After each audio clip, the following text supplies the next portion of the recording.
Olá, buscador da longevidade saudável. Tenho certeza que vocês estão adorando esse congresso. Tenho certeza que a mente de vocês já expandiu. Então, agora é a hora de apresentar para vocês o maior recurso para conquistar a longevidade saudável. Quando eu falo em recurso para conquistar a longevidade saudável, eu não estou o maior recurso, eu não estou esquecendo todos aqueles outros exercícios, alimentação, controle mental, suplementos, plantas, as ervas, a aromaterapia, tudo é importante. Mas, no fundo, todos esses recursos abordam um tema que é pouco entendido, que é pouco falado e que é aplicado sem se dar conta. E a ideia é trazer para vocês a possibilidade de vocês se darem conta deste processo para que vocês o apliquem de forma mais consciente. Eu estou falando de autofagia. E essa aula é diferente porque eu quis assumir a responsabilidade de falar sobre esse componente importante que é a autofagia. E eu posso dizer para vocês o seguinte: é a mais importante ferramenta para conquistar longevidade saudável. É tão importante isso que que a autofagia propiciou o Prêmio Nobel de 2016, agora, 4 anos atrás, para um pesquisador japonês, Yoshinori Ushumi, pelo descobrimento da autofagia, que ele já descobriu há 30, 40 anos antes. Deixa eu mostrar para vocês a imagem do nosso pesquisador. Aqui, o Yoshinori Ushumi, está um pouco borrada a imagem dele, mas o mais importante é a frase que determina o trabalho dele, a máxima que ele defende. Vida é um equilíbrio, é um estado de equilíbrio entre a síntese de proteína e a degradação de proteínas. Isso determina claramente a importância da autofagia, que eu vou explicar para vocês gradativamente aqui. Primeiro vamos entender o que quer dizer autofagia. Auto é próprio, fagia é comer. Seria a tradução literal, comer a si próprio. Mas não é isso que a autofagia faz. É importante que vocês entendam que no mecanismo de funcionamento do organismo, todo organismo funciona em cima do funcionamento de cada célula. E o funcionamento das células é um processo como se fosse um prédio industrial, cheio de departamentos, cheio de máquinas. Só para vocês entenderem, existe o núcleo, existe a membrana na célula, existem o citoplasma, existem milhares de organelas que fazem função. Por exemplo, só de mitocôndrias que produzem energia, a célula cardíaca tem em torno de 5.000, a célula muscular em torno de 1.000. E assim tem milhares de organelas. E dessas organelas fazem o funcionamento de todo o corpo. É claro que a célula da tireoide produz hormônios, que a célula do músculo faz a contração, cada célula tem as suas características. E essa função da célula gera resíduos metabólicos, gera lixo, gera consequência, gera também situações em que as organelas ficam envelhecidas. Então, elas precisam ser reparadas ou destruídas e aproveitadas. Por exemplo, a mitocôndria velha que não consegue mais produzir energia, ela precisa ser degradada em vários proteínas, olha a proteína que falou o Shinori, que vão ser repostas em uma nova mitocôndria. Essa é a ação da autofagia. Ela faz quase que a reparação de todos os defeitos. Ela elimina as organelas envelhecidas, ela mexe com as proteínas são inoveladas, que perdem a sua característica e precisam ser recuperadas ou destruídas, transformadas em aminoácidos para gerar outras proteínas. Tem toxinas, tem lixos intracelulares. Tudo isso é feito através da autofagia. A autofagia também combate os micro-organismos que entram na célula. Nós vamos ver uma imagem mostrando isso. A autofagia também combate tumores. Então, para vocês entenderem como é importante essa autofagia.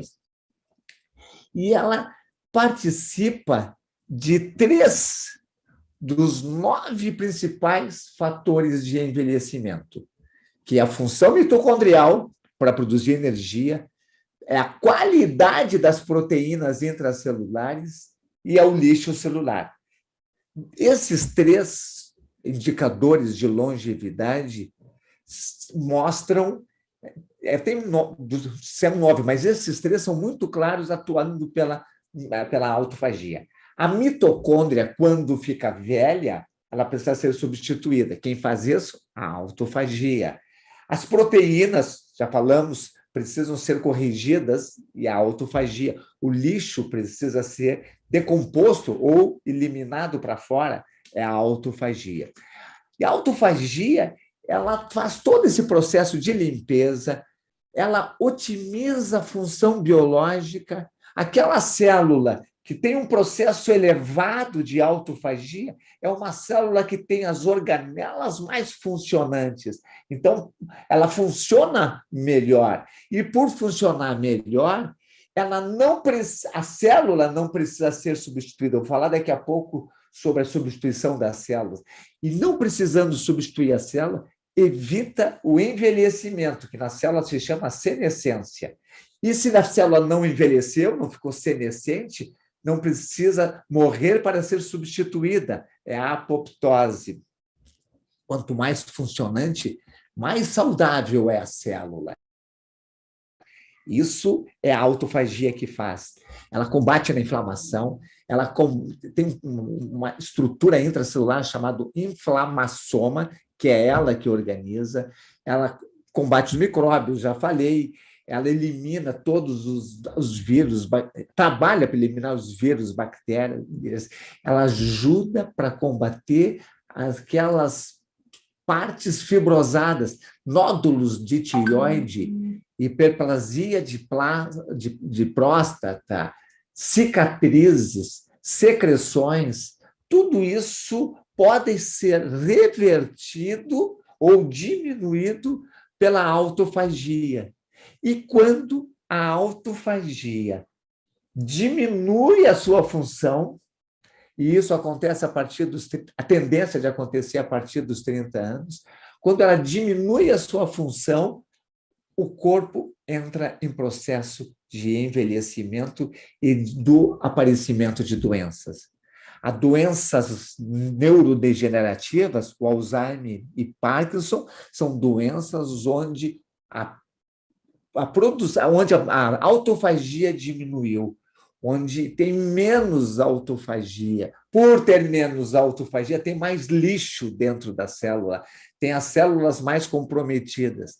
Então, isso vale não só para o Alzheimer, para o Parkinson, para outras doenças neurodegenerativas, mas vale para a obesidade, vale para doenças cardíacas, vale para a arteriosclerose, vale para as doenças de fígado, vale para todas as doenças degenerativas. Vamos entender um pouquinho melhor como funciona a autofagia. Vamos pegar essa imagem aqui. Essa imagem aqui mostra a autofagia padrão. Essa aqui é o modelo padrão de autofagia. Nós temos aqui, no caso, uma mitocôndria, e essa mitocôndria ela está não funcionante, está disfuncionante. Então, por estar disfuncionante, essa mitocôndria ela precisa ser eliminada.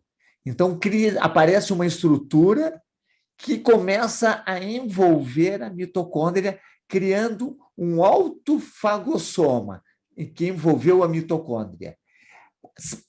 E desse autofagossoma se aproxima uma organela interna, que está em azul aqui, chamada lisossomo. O lisossomo se junta ao autofagossomo, como vemos na terceira imagem, e ele libera esses cezinhos que estão aqui para dentro do autofagossoma para destruir a mitocôndria, decompô-la nos vários elementos e utilizar esses elementos para criar uma nova mitocôndria. Aqui mostra a mesma imagem de outra forma. Aqui, além, com várias substâncias, com proteínas alteradas, não tem aquele novelamento adequado da proteína, forma-se o autofagossomo, se aproxima o lisossomo se fusiona com o autofagossomo, joga para dentro dele e promove o processo de decomposição dessas substâncias que estão disfuncionais, que não estão ajudando, que estão prejudicando o funcionamento da célula, em elementos para construir outras substâncias.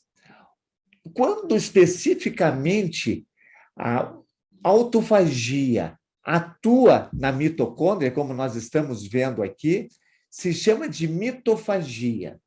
Quando a autofagia usa o a gordura que está desnaturada, que está desadequada, ela chama-se lipofagia. Então, nós temos aqui o macroautofagia, que foi aquela anterior.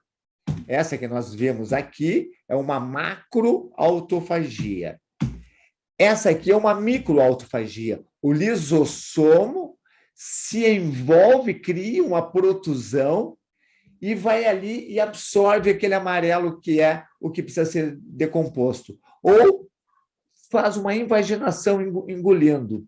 Isso é a microautofagia. E a terceira maneira de fazer uma autofagia é baseada nas chaperonas. É uma mitofagia, é uma autofagia baseada nas chaperonas, que são exclusivas para decompor ou para tirar as proteínas, que são esses risquinhos que estão enovelados aqui, que não são proteínas desnaturadas, proteínas disfuncionais, que não estão cumprindo com o seu papel, e vai lá a chaperona, que é uma proteína específica, pega a proteína desnaturada, traz ela para que entre no lisossomo e transforme isso em aminoácidos que vão criar novas proteínas. Aqui aparece um micro-organismo que entra na célula. Quando o micro-organismo entra na célula, ele é envolto por uma membrana que leva esse micro-organismo para o lisossomo, e o lisossomo envolve essa membrana, fazendo um fagolisossomo. E esse fagolisossomo destrói aquele micro-organismo. Ou então, pode acontecer que criar o autofagossoma, está aqui o micro-organismo, aqui está o lisossomo em amarelo, se juntam e fazem o autofagolisossomo. Ou então, da terceira maneira, que também funciona mais ou menos da mesma maneira. O lisossoma ataca o micro-organismo, que está representando uma micobactéria da tuberculose. São esses os tipos básicos de autofagia. Essa autofagia ela é muito forte, muito intensa, muito ativa até os 30 anos de idade. Depois há uma tendência gradativa de diminuir a autofagia. Não é por menos que, a partir dos 30 anos de idade, começa a ocorrer o aparecimento de doenças e de sinais de envelhecimento, que é uma maneira de expressar uma autofagia deficiente. Então, todas as doenças degenerativas têm a ver com autofagia. Isso está incluindo tudo: obesidade, diabetes, pressão alta, as neurodegenerações, as lesões de pele, a perda da elasticidade da pele, tudo isso tem a ver com a autofagia. E quanto mais deficiente for a autofagia, dá para entender isso, né, gente? Quanto mais deficiente for a autofagia, mais estruturas ficam dentro das estruturas disfuncionais ficam dentro da célula. Então, vocês imaginam que aquela fábrica cheia de máquinas, tem um monte de máquina estragada, tem um monte de lixo nos corredores, tem um monte de toxinas atrapalhando, pessoas que não têm nada a ver com a fábrica atuando ali dentro, micro-organismos, toxinas, e que não são retiradas, que não são limpas. O que acontece com aquela célula? Ela perde a função. E, à medida que ela perde a função, ela começa a se tornar ela envelhecida. E esse envelhecimento dessa célula faz com que ela entre num estado de, olha o termo, senescência, que chama-se envelhecimento da célula. E essa senescência chega num ponto que a célula passa a não ter função dentro do organismo, dentro daquela estrutura, e ela precisa ser eliminada. À medida que a célula envelhece, se torna senescente, ela entra num processo de morte celular, que se chama de apoptose. E quando nasce, morre essa célula para nascer uma nova célula. Essa nova célula que nasce, ela sempre é inferior à célula antecessora. Então, quando uma célula nova nasce, o tamanho do telômero diminui, a capacidade de autofagia diminui, a capacidade funcional daquela célula diminui. Digamos que seja uma célula de tireoide produtora de hormônio tireoideu. Quando nasce a nova, ela produz menos hormônio tireoideu que a célula antecessora. Ela é nova, ela trabalha, mas não trabalha como trabalhava a antecessora no início. Aqui entra uma coisa que é importante vocês entenderem, que é o chamado limite de Hayflick.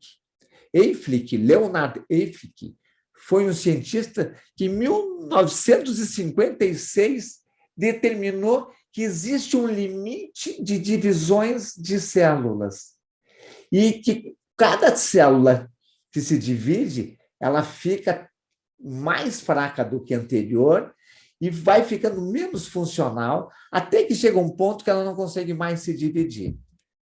A célula humana deve ter em torno de 50 divisões. Alguns órgãos mais, outros menos, mas em média 50 divisões. Então, no momento que as organelas ficam velhas, que não tem autofagia, que a célula fica velha, que há a apoptose e que nasce uma nova célula, o indivíduo fica mais velho. O telômero fica menor. E quando o telômero fica menor, a proteção do DNA fica menor.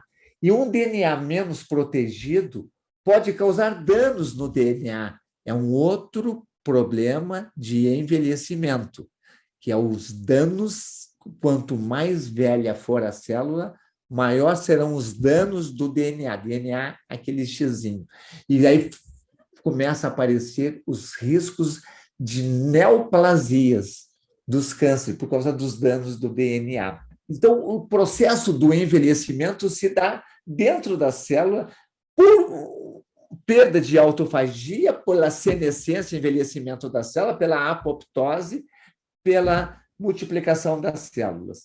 Porém, se você conseguir aumentar a autofagia da sua célula, aquelas organelas não vão entrar, aquela célula não vai entrar em senescência, porque o lixo está sendo retirado, as organelas deficientes estão sendo recompostas, são destruídas e recolocadas outras no lugar, ou seja, a autofagia, quanto mais ela funcionar, mais ela impede a senescência celular e mais ela impede a apoptose, a morte celular. Mantém a célula viva mais tempo. E ao manter a célula viva mais tempo, funcionando melhor, expande o número, a possibilidade daquela célula viver mais, demorar mais para dividir e fazer com que fique mais afastado o limite de Hayflick, que é aqueles 50 mortes, 50 divisões que nós vemos. Porém, existem fatores que diminuem a autofagia. Nós vamos ver aqui nessa aula. Ao diminuir a autofagia, acumula-se mais substâncias inadequadas na célula e faz com que leve à morte, à apoptose mais cedo. Existe aqui, na autofagia, o principal elemento que faz diminuir a autofagia é uma nutrição excessiva. É preciso entender que a autofagia ela faz otimizar os recursos que o corpo já tem dentro de si. Numa situação de fome, de estresse, a autofagia ela se desenvolve, ela aumenta para retirar nutrientes necessários daquelas organelas, daquelas estruturas que não estão funcionando adequadamente. Então, por exemplo, eu tenho uma secreção na minha garganta, não serve para nada. A autofagia vai lá e desfaz essa secreção. Eu tenho lá uma mitocôndria disfuncional que não serve para nada e eu preciso de energia, a autofagia tira a proteína, as estruturas daquela mitocôndria. Então, ela reutiliza todas as substâncias que estão no nosso corpo em situações não úteis para o corpo. As cicatrizes, as fibroses, as secreções, os lixos que possam ser decompostos em aminoácidos, em minerais, que possam ser reutilizados no corpo. Aqui eu quero apresentar para vocês dois fatores que afetam a autofagia. Um dos fatores é mTOR, M minúsculo, T-O-R maiúsculo. Esse mTOR, quanto maior for o mTOR, menos a autofagia tem. E o mTOR, ele é estimulado, a produção dele, pela ingesta de proteínas. Ou seja, quando você come muita proteína, o corpo entende que não precisa degradar aquelas organelas para transformar em proteína, porque tem proteína sobrando. Então, nesse caso que tem proteína sobrando, ele tira a autofagia, ele diminui a autofagia. Ao diminuir a autofagia, porque não precisa de proteína, ele também diminui a autofagia, que vai tirar o lixo, que também não precisa, mas tem menos autofagia para gerar proteína, tem menos autofagia para reparar as organelas que estão defeituosas, e por não reparar as organelas defeituosas, permite a senescência da célula que leva à apoptose. Então, excesso de proteína produz mTOR, que diminui a autofagia. Quando que se come excesso de proteína? Em 3 situações.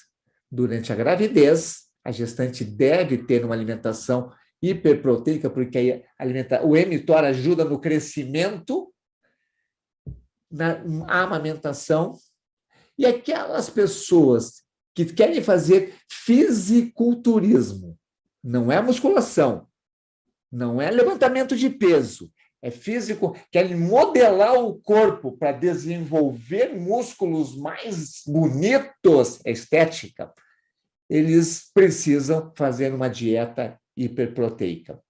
Um outro fator, que é o contrário do mTOR, é o AMPK. O AMPK é um sensor do corpo de energia. Quando cai a ingesta de energia, o corpo produz o AMPK para estimular a autofagia, para buscar energia, transformar substâncias que não estão sendo utilizadas em energia. Aqui entra um parêntese. Vocês já estão vendo que eu estou falando um pouquinho do jejum. Para aquelas pessoas, vocês vão ouvir muitas pessoas dizer que jejum ele é prejudicial aos músculos, porque ele come os músculos. Gente, o nosso organismo só vai comer músculos que ele precisa para sobreviver quando não tiver mais nada para ele comer, para ele fazer a autofagia. Então, primeiro, ele vai utilizar proteína de tudo que não presta. Depois que utilizou tudo que não presta, que ele vai, sim, utilizar a proteína dos músculos que funcionam. Por isso que o jejum precisa ser dosado quando ele começa a ser um jejum estendido. Mais de 2 ou 3 dias, precisa ser bem feito, com orientação, porque pode, sim, tirar as proteínas. Então, dá para vocês entender o que aumenta a autofagia. Nesse estresse físico por necessidade de alimentos.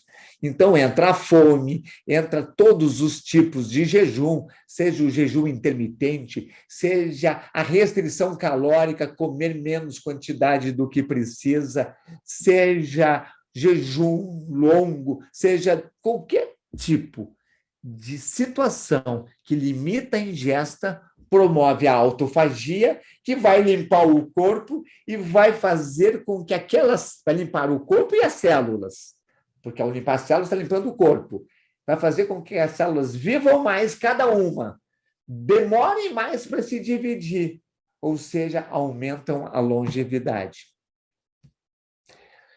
Então, ficou bem claro o caso da proteína. Quando a gente fala numa alimentação saudável, muita gente diz a dieta hiperproteica. Não, a dieta hiperproteica é aquela para grávida e para o fisiculturista, para nutrir, para mulher que amamenta. O resto, não. Um desnutrido, também uma alimentação hiperproteica.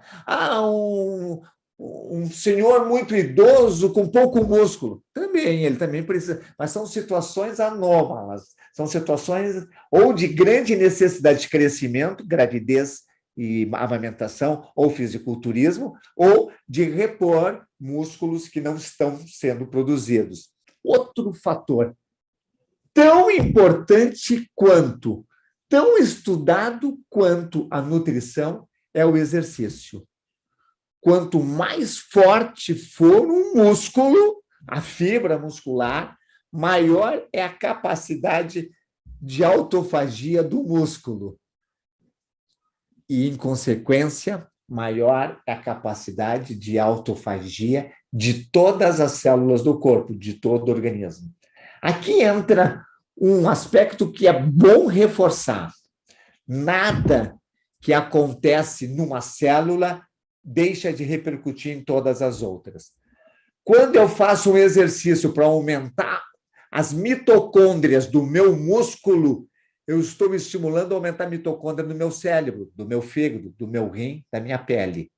Quando eu faço um estímulo para aumentar a autofagia do músculo, estou aumentando a autofagia do meu cérebro, do meu fígado, do meu rim, do meu intestino, de todas as células, de todos os órgãos do corpo. Tem alguns exercícios que, obviamente, produzem mais autofagia. O músculo quanto mais forte for o músculo, maior é a autofagia. Tá? Tem trabalhos que mostram isso.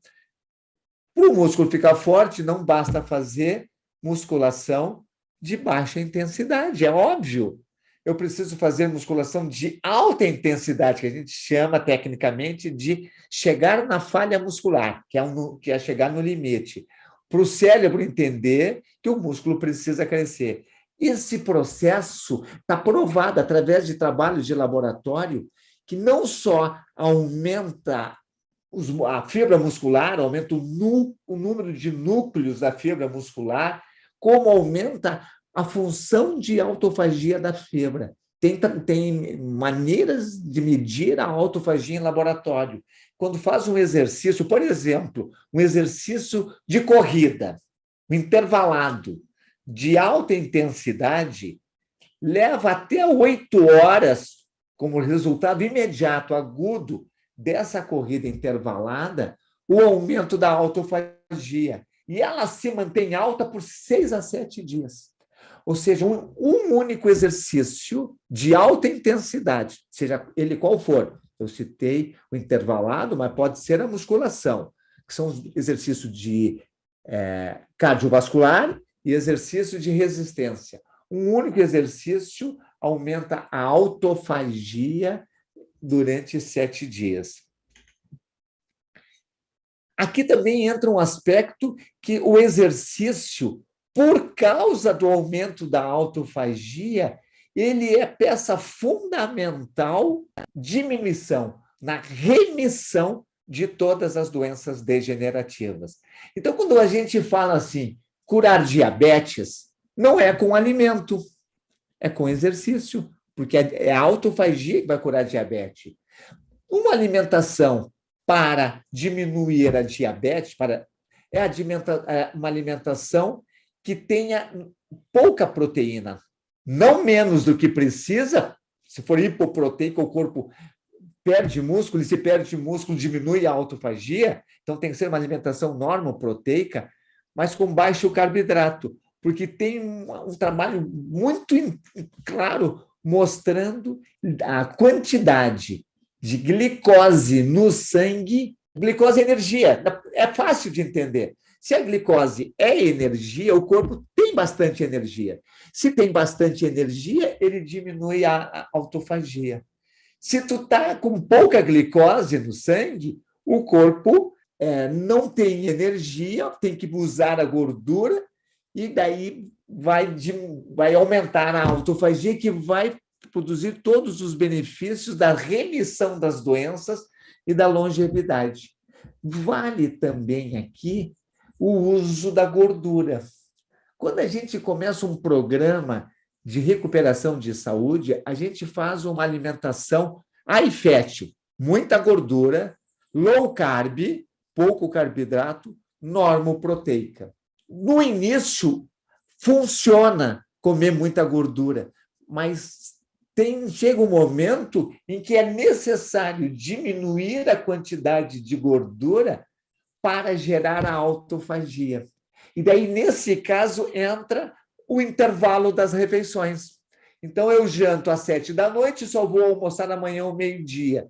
Desses 12, 18 horas que eu não me alimentei, cai a circulação de gordura no sangue, de energia, e aumenta a inflamação. Então, nós já vimos alimentação com baixo carboidrato, alimentação hipoproteica ou normoproteica, jejum, todos os tipos de restrição de alimento,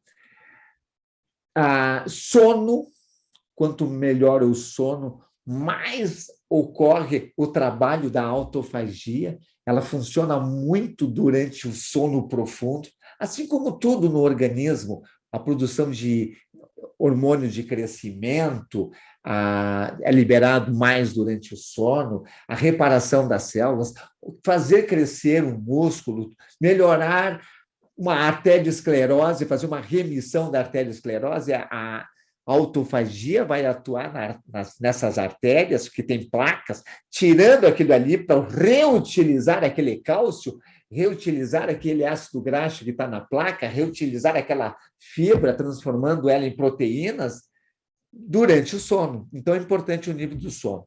Tem um outro trabalho que fala muito sobre a relação de vitamina D elevada com nível alto de autofagia. Existe, quando eu falei lá atrás, naquele terceiro tipo de autofagia mediada pelas chaperonas, as chaperonas são aquelas estruturas, são proteínas específicas que atuam nas proteínas doentes. Lembram-se que o nosso prêmio Nobel falou que a vida depende do equilíbrio entre a síntese de proteína e a degradação de proteína. Se não degrada as proteínas doentes, não forma nova síntese, a pessoa entra no processo de envelhecimento e morte. Então, ela precisa degradar as proteínas doentes. Quem faz isso são principalmente as chaperonas. Os trabalhos mostram que, para estimular as chaperonas, é exercício de alta intensidade e calor. Aqui entra o benefício de uma sauna quente, e o benefício de uma banheira de hidromassagem, cuja temperatura é 40, 42 graus, uma jacuzzi da vida dessas, aumenta a produção de chaperonas.